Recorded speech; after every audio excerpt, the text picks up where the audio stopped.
وكذلك جعلناكم أمة وسطا لتكونوا شهداء على الناس. Kami pada saat ini akan menceritakan atau membahas materi yang sesuai dengan tema di jadwal itu, yaitu nikmatnya hidup berkah.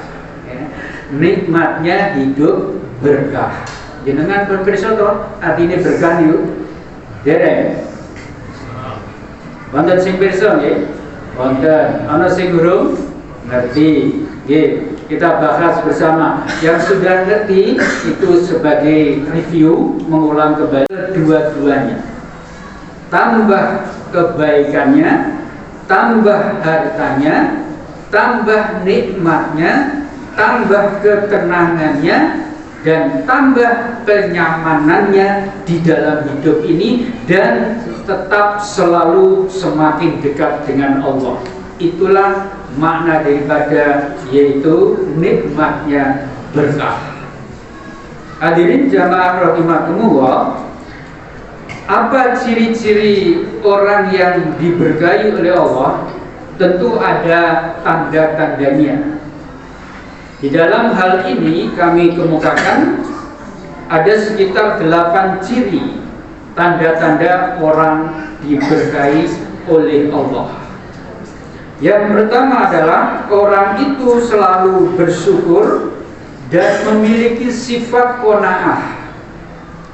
Bersyukur itu berarti menerima pemberian Allah baik dengan lisan maupun dengan hati dan dengan perbuatan. Dengan lisan, orang yang diberkahi Allah tentu akan mengucapkan minimal alhamdulillah setiap ia mendapat suatu kebaikan dari Allah, baik berupa harta maupun berupa sesuatu yaitu kebaikan yang lain. Itu selalu menyebut dan menghubungkan, mengkaitkan dengan Allah. Alhamdulillah, segala puji bagi Allah. Itulah tauhid yang benar. Jika ada orang diberi Allah suatu karunia tapi tidak alhamdulillah, berarti tidak punya tauhid. Tauhidnya hilang, imannya kurang. Malah apalagi kalau mengatakan ini hasil usahaku, kecerdasanku, kepinteranku, kehebatanku. Nah, ini malah naudzubillah dzalik, bisa-bisa jadi kufur terhadap nikmat Allah. Yang kedua, dengan hati meyakini bahwa semua pemberian yang kita terima dari Allah itu adalah memang diberikan Allah pada kita. Baik itu sedikit atau banyak, itu semua dari Allah. Diyakini dalam hati bahwa itu adalah dari Allah. Lalu dengan perbuatan, berarti pemberian Allah itu digunakan sebaik-baiknya untuk yaitu hal yang benar, sesuai dengan tuntunan Allah dan Rasulnya, bukan dipakai yang maksiat, bukan dipakai yaitu yang haram, apalagi untuk perzinaan, untuk membayar pembunuh, untuk membayar penfitnah yang kita kenal dengan yaitu apa yang di medsos itu ya. Kenapa Pak? Buzzer. Buzzer sing guru ya. Anak buzzer itu ada yang guru, ada yang baik ya. Ya itu. Jadi yang guru itu karena digaji. Ya. Nah itu. Nah kalau sudah begitu, itu bukan orang yang syukur. Kalau tidak bersyukur berarti tidak akan menemukan berkah. Mungkin dia dapat uang banyak, mungkin sugih, tapi hidupnya tidak tenang. Ada saja resah dan ada saja masalah. Itulah kalau orang tidak bersyukur dan tidak qanaah. Qanaah itu neriman. Neriman pemberian dari Allah. Disyukuri saat itu berusaha keras, dapat itu disyukuri, dinikmati. dicukup-cukupkan, dan besok usaha lagi yang lebih baik. Itulah yang pertama syaratnya orang bisa mendapatkan orang yang tangganya diberkahi oleh Allah. Yang kedua, hatinya tenang dan damai. Artinya dia selalu ingat Allah. Jadi orang yang bisa hati tenang, damai itu hanya orang yang ingat pada Allah. Bapak Ibu, Saudara, jangan dikira orang hebat-hebat masuk konglomerat itu hatinya tenang. Tidak pernah tenang. Kalau jenengan biasa-biasa ini aja, itu saya kira ya yakin itu lebih tenang daripada mereka. Nah, orang yang tenang itu kenapa? Karena ingat Allah. Allah berfirman di dalam surat yaitu Ar-Ra'd ayat 28, A'udzubillahi minasyaitonir rajim, ala bidzikrillahi tatmainnul qulub. Ingatlah bahwa ingat kepada Allah itu akan menenteramkan hati kita. Ning ana masalah aja mlayu nang gone dugem. Ana masalah, ingatlah pada Allah, buka Al-Qur'an, ibadah, insya Allah ada solusi. Tapi nenong dugem mungkin saat itu senang, tapi setelah itu parahnya lebih hebat daripada sebelumnya. Nah, orang yang beriman kalau ada sesuatu pasti yaitu minta pada Allah, bukan yang lain. Ya. Yang ketiga ialah yaitu mencari rezeki yang halal. Hati-hati di dalam mengisi perut kita, untuk anak kita, untuk cucu kita, keturunan kita, jangan sampai diisi dengan rezeki yang haram. Sebab apa? Kalau kita isi dengan rezeki yang haram, rambutnya mengalir darah haram, dagingnya mengalir darah haram, kakinya, tangannya, meripatnya, sekujur tubuh mengalir darah haram. Dan ini akan berbahaya, akan tidak bagus. Oleh karena itu upayakan supaya mendapat rezeki yang halal, meskipun tidak banyak seperti mereka yang hasil-hasil menipu, korupsi, ya, dan tidak jelas itu tidak akan berkah. Ya.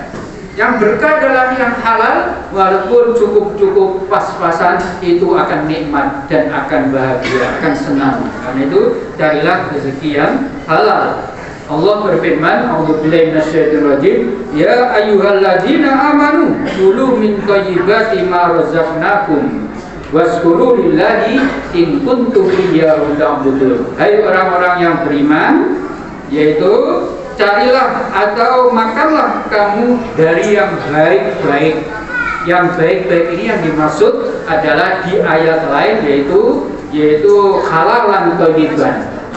Rezeki yang halal dan baik, itu artinya yang diizinkan oleh Allah dan Rasulnya. Dan bersyukurlah jika kamu itu memang menyembah Allah, insya Allah menjadi berkah.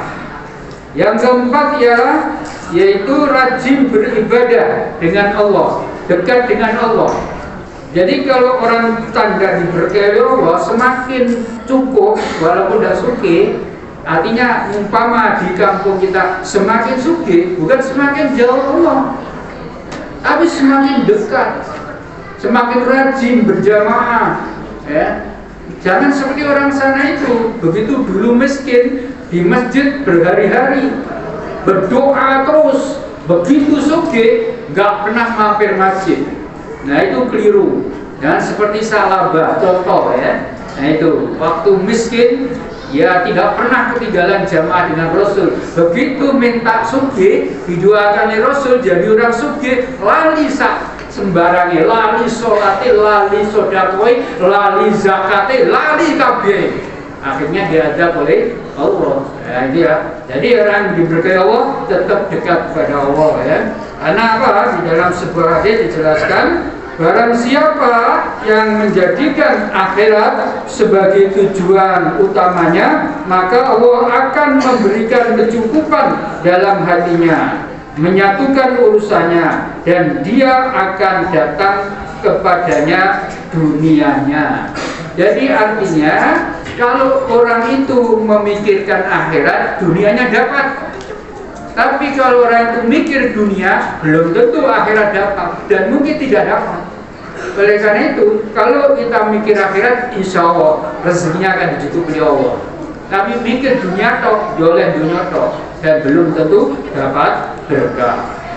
Yang kelima ialah bahwa orang yang diberkahi Allah itu adalah setiap dia dapat rezeki yang cukup atau apalagi banyak, itu pasti akan berbagi bersama. Artinya tidak dimakan sendiri dan tidak hanya dirakus sendiri, tapi juga dipakai untuk infak, sedekah, untuk yatim piatu, untuk masjid, ya, untuk orang miskin. Nah, itu ciri orang diberkahi. Jika begitu, insya Allah hartanya tidak akan berkurang, justru akan ditambah oleh Allah. Insya Allah, itu namanya ciri orang yang diberkahi. Karena Rasulullah bersabda, yaitu khairun nas anfa'uhum linnas. Sebaik-baik manusia itu adalah yang terbaik atau yang bermanfaat bagi orang lain. Ya. Kemudian yang ke-8 ialah yang ketujuh ialah bahwa dia tidak lepas dari berdoa. Meskipun pinter, sugih, hebat, maka jangan lupakan berdoa. Selalu mohon kepada Allah. Ad-du'a mukhul ibadah. Doa itu pokoknya ibadah. Seluruh kegiatan sholat kita hampir 80% mengandung doa. Dan siapa yang menyepelekan doa, berarti itu menyepelekan Allah. Kalau kita selalu berdoa, itulah orang yang baik, orang yang hidup. Karena itu ciri orang diberkahi Allah itu tetap selalu berdoa. Kemudian yang terakhir yaitu yang ke-8, bahwa orang yang diberkahi Allah itu konsistensi dalam takwanya. Artinya istiqomah. Jadi takwanya terus menerus, ya, konsisten. Itulah tanda orang yang diberkahi oleh Allah. Mudah-mudahan 8 ciri itu ada di kita semua, dan berarti kita semua adalah masuk kelompok yang diberkahi oleh Allah. Kemudian kurang lebihnya mudah-mudahan bermanfaat bagi saya sendiri dan para jamaah serta kita semua kaum muslimin dan muslimat. Mudah-mudahan di dalam bulan puasa ini kita diberi sehat walafiat oleh Allah. Kita diberi rezeki yang cukup berkah, dan kita diberi umur panjang yang bermanfaat, serta nanti andaikan dipanggil Allah yaitu husnul khotimah dan mendapat ridho Allah, sehingga kita langsung masuk surganya. Amin ya rabbal alamin. Kurang lebihnya mohon maaf. Bila ada jarum patah, jangan disimpan dalam peti. Bila ada kata-kata yang salah, jangan dimasukkan dalam hati. Nasrul minallah wa fathul qarib. Wassalamualaikum warahmatullahi wabarakatuh.